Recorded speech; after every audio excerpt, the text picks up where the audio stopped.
دا خو د مزو ژوند دی په حوالات کې تازه بند کړی یم هغه ویل کېږي چې دا یاره چې ما میډیا دیواله سړی دی او وی بریږي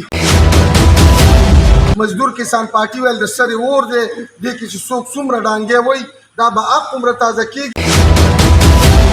سالار صاحب مخلول و چې زه شوی یم ما ته په حوالات کې پکې بند کو یو بې تعلیمه به ورته زه ویم دومره تعلیم دومره سټډي نه لرم 400 کې احتجاج دی ټولو ملګرو ته اپیل کوو چې په دې کې شرکت وکړي چې دا پښتانه نو دوی سره د ځناورو په شان سلوک کېږي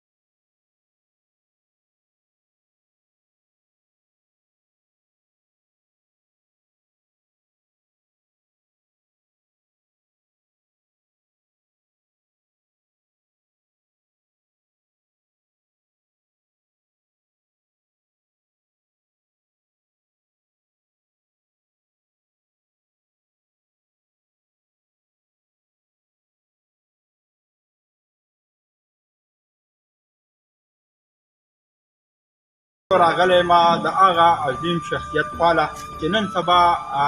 خلک ټول په هغه باندې دیوانه دي او بلکل مړه دي په هغه باندې د هغه په مینه په خلوص په اخلاقو باندې هغه به تاسو پېژنئ د خبرونو درته پته لګي کېدای شي لوکیشن هم درته پته ولګي چېرته راغلی یم د هغه مینهناک انسان خواله راغلی یم تاسو ورسره میلاوه کړم چېرته مه ځئ هغه سره به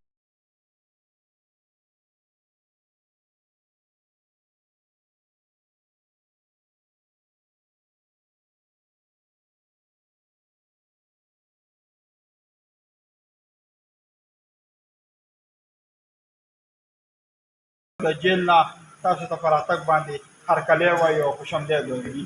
ډېره مننه ستاسو د اباسین نیوزو د مشتاق بھائی او ستاسو د ملګرو ټولو ډېره زیاته شکریا ادا کوو چې زموږ غریب خانې ته راغی موږ د مبارکۍ نه راغی او زموږ تپوس مو کو ډېره مننه فیاض صاحب دا راته ووایه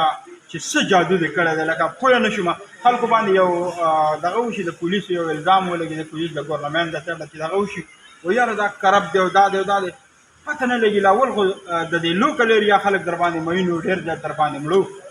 بیا د ښار واغېسته د ټوله دنیا مطلب څومره پښتانه دي په ځان دې مین کړ دا څه ګیدل سینګی د څه لوبه دی اصل کې بس زه خو به دا ووایم چې زه یو بې تعلیمه به ورته زه ووایم دومره تعلیم دومره سټډي نه لرم نه را سره پیسې شته دی خو بس د خلکو را سره مینه دا څومره چې د خلکو را سره مینه ده نو دومره مینه زما هم د خلکو سره ده او دا کومه بله ورځ چې واقعه شوې وه د کتوته نو د هغې باره کې زمونږ د اتوار په ورځ په 14 اګست 15 بجې په فاروق اعظم چوک 400 کې احتجاج دی ټولو ملګرو ته اپیل کوو چې په دې کې شرکت وکړي او زه د هغه ملګرو شکریا ادا کوم چا چې په هغه ورځ احتجاج کړی چا چې په سوشل میډیا باندې زمونږ پوسټونه چلولي دي او د هغې مسافرو هم ډېره زیاته شکریا ادا کوم کوم چې بار په خلیج ملکونو کې دي په یورپي ملکونو کې دي زمونږ ملګرتیا کړې زمونږ دپاره خفه شوي دي نو د هغوی هم ډېره زیاته شکریا ادا کوو او د هغوی نن سبا یو مسله داسې ده چې یاره د دې ځای نه ایجنټان خلک ولیږي چې ستا به 4,000 تنخواه او ستا به 15,000 تنخواه بیا چې دا پښتانه هغې ملکونو ته لاړ شي نو دوی سره د ځناورو په شان سلوک کېږي نو موږ دې ایجنټانو ته هم وایي چې یاره د انسانیت ځان کې راولئ د انسانانو قدر وکئ د دې به انشاءالله زه تپوس هم کوم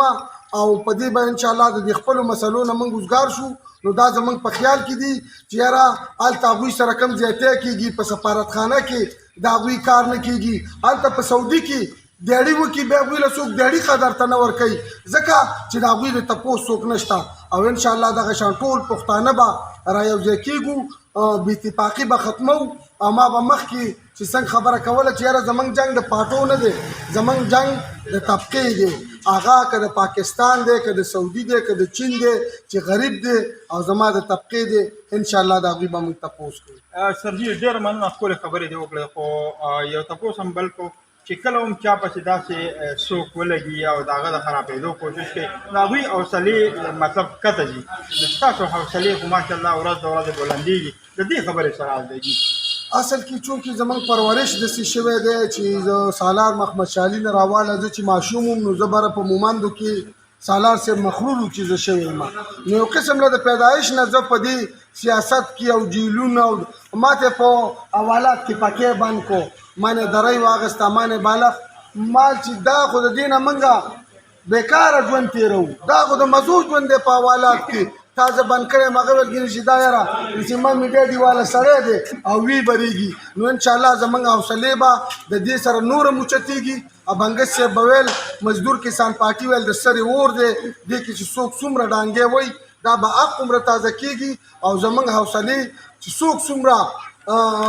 اکشن کوي د هغې ریاکشن به انشاءالله د عوامو طرفه دوی ته میلاوي. زبردست. او اخره کې به څه پیغام ورکوئ څومره کتونکي دي ډېر خلک په تاسو باندې مین هم دي او هغوی ته به څه پیغام ورکوئ د دې 14 اګست حوالې سره دوی ته مبارکباد هم او نور څه خاص خبره دې په زړه کې وي نو دا هم د مینهوالو ته کېدوي. ستاسو د دې اباسین نیوزو